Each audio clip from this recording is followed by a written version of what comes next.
It had to happen. The Young and the Restless eventually had to introduce a character who is powerful and charismatic enough to replace Victor and Jack as Genoa City's most powerful tycoon.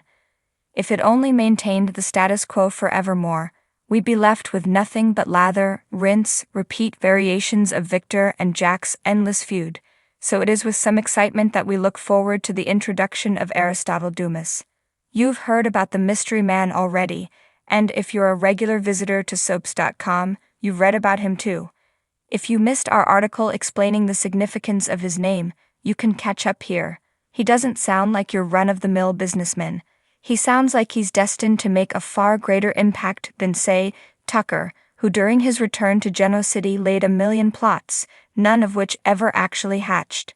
We wouldn't be surprised if Aristotle didn't even bother to go toe-to-toe with Victor and Jack. We imagine he'll be above it all, so wealthy and omnipotent that he's like, "Nah, I don't want your puny companies. I have 204 of my own, thanks." Wouldn't that get Victor's goat? The introduction of Aristotle not only will electrify the canvas with a new mover and shaker, it will give the women of Genoa City, hallelujah, a potential love interest besides their exes. We all assume that Sharon is going to wind up back with Nick, but if she catches Aristotle's eye, would that reunion be as sure of a thing? Similarly, we predict that Phyllis and old flame Billy will re-hook up, especially after her Valentine's Day dream. Aristotle could hang a big ol' question mark over that rerun, presenting Phyllis with an appealing and intriguingly unknown option. He might even wake up Victoria and make her see that the faint light in her eyes when she's with Cole pales in comparison to the sparks that she could throw with him.